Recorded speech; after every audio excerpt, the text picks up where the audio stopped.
आदाब नाज़रीन, आप देख रहे हैं न्यूज़ लाइन 24। सोहेल अरशद की चौथी किताब रक्स 16 अफसानवी मजमा का रस्म रोनुमाई आज आसनसोल के मस्तूरात फ़ैज़ आम के एक हॉल में मुनक़्क़िद की गई। इस मौके पर काफ़ी तादाद में मकामी लोग मौजूद थे। इजरा के बाद 2 लोगों को अदबी खिदमात के एतराफ़ में एवार्ड से नवाजा गया और उसके बाद एक मुशायरा भी मुनक़्क़िद की गई। आइए तफसील रिपोर्ट के लिए आपको रस्म तकरीब रोनुमाई के मौके पर लेके चलता हूँ। उसके बाद 2 इल्मी और समाजी शख्सियात की खिदमत के एतराफ़ में अवार्ड से सरफराज किया जाना है और उसके बाद एक मुशायरा है। लेकिन हकीकत यह है कि इस मजलिस का इनेकाद 2 बड़ी इल्मी और अदबी शख्सियत के एजाज़ में की गई है। असल मकसद उन 2 शख्सियात का एजाज़ है और उसके मौके पर मेरी किताब का इजरा भी हो जाएगा और मुशायरा भी।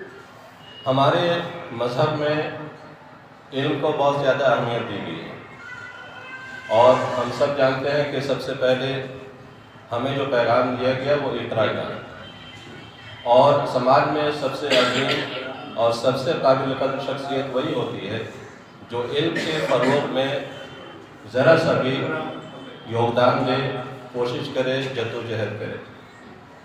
अब्दुल जलील साहब और डॉक्टर नईम अनीस साहब 2 अलग अलग शोबों से ताल्लुक़ रखते हैं, लेकिन उनके अंदर एक कदर मुश्तरक ये है कि उन्होंने तालीम के फ़रोग़ में अपनी तरफ से जो भी हो सका उतना अपना किरदार अदा किया। अब्दुल जलील साहब की खिदमत से हम लोग वाकिफ़ हैं, लेकिन ये भी एक हकीकत है कि उन खिदमात को बार बार दोहराना जाना चाहिए, उनका ज़िक्र होना चाहिए। गाहे गाहे बाज़ इन किस्से पारीना रहा, इसलिए कि आने वाली नस्लें भी उन शख्सियात से असर लेके और फैज़ हासिल करके आदमी को आम करने में अपना किरदार अदा कर सकें। अब्दुल जलील साहब सियासी शख्सियत थे और हैं अभी भी। ये है कि अब उम्र की वजह से उतने सरगर्म नहीं है, लेकिन फिर भी आज भी रश्क होता है कि वो कई महफिलों में चले जाते हैं। हालांकि उनको बहुत थोड़ी परेशानी होती है चलने फिरने में, और जब हम दावत देने गए थे तो उस वक्त भी उन्होंने कहा कि हो सकता है कि हम ना आ सकें, लेकिन हमारी दुआएं आपके साथ हैं और हमारी भी दुआएं हैं कि उनको अल्लाह लंबी उम्र अता करे और उनका साया तादेर हमारे ऊपर कायम रहे। अब्दुल जलील साहब ने इस इलाके में स्कूल भी कायम किया, इदारे भी कायम किए और इदारों को आगे बढ़ाने और तालीम के फ़रोग़ में बहुत कुछ किया जो भी करना चाहिए था, उन्होंने किया।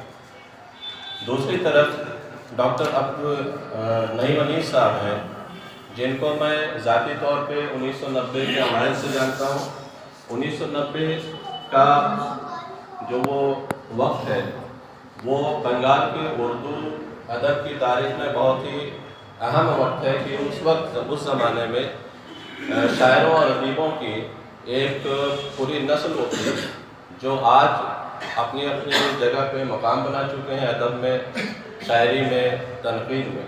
उन्हीं में एक डॉक्टर नईम अनीस भी हैं। उनका सबसे बड़ा कारनामा ये है कि उन्होंने मौलाना आज़ाद ओपन यूनिवर्सिटी की शाख जो है कलकत्ता में सबसे पहले कायम की।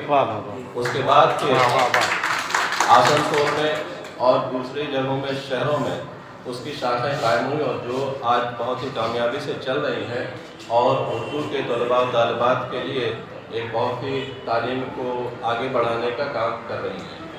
हुआ करते थे, उनकी वजह से सेंटर यहाँ कायम हुआ था। सोहेल अरशद साहब को मुबारकबाद। उससे पहले मैं शुक्रिया अदा करना चाहूँगा कि आपने ये जो एजाज़ दिया है, तो ये दुआ भी कीजिए कि मैं इस एजाज़ का वक़ार बरकरार रख सकूँ। कभी कोई इनाम मिलता है, एजाज़ मिलता है तो जिम्मेदारी बढ़ जाती है। खुदा करे आपकी जो तवक्कात मुझसे हैं वो पूरी हो सके। और सोहेल अरशद साहब एक ज़माने से लिख रहे हैं। अमूमन ये होता है कि शहर से दूर जो लोग होते हैं वो लाइमलाइट में कम आ पाते हैं, हालांकि सलाहियतों में कहीं कोई कमी नहीं होती। کیا کہنے کا سہیل صاحب کے اندر ایک شاعر، ایک ادیب، ڈرامہ نگار، محقق، تنقید نگار سب موجود ہیں. ان کی ایک کتاب جو نہ صرف مغربی بنگال میں اردو ڈرامے کے حوالے سے ایک بنیادی درجہ رکھتی ہے، ضلع بردمان میں اردو ڈرامہ، اور بہت پہلے یہ کتاب آئی تھی. یہ کتاب اس کتاب کے حوالے سے سمجھیں کہ ہندوستان کی دیگر یونیورسٹیوں میں جہاں پر اردو ڈرامے کے حوالے سے تحقیقی مقالے لکھے جا رہے تھے، میں نے اس کی فوٹو کاپی کرا کے ان کو بھیجی تھی. اور سہیل ارشد کے نام اور کام سے اردو ڈرامے پر کام کرنے والے سب واقف ہیں. یہی بہت بڑی اعزاز ہے کہ وہ اپنی ریاست کی نمائندگی کرتے ہیں اور بھرپور مضبوط طریقے سے. کیا کہنے وہ ایک اچھے مترجم بھی ہیں.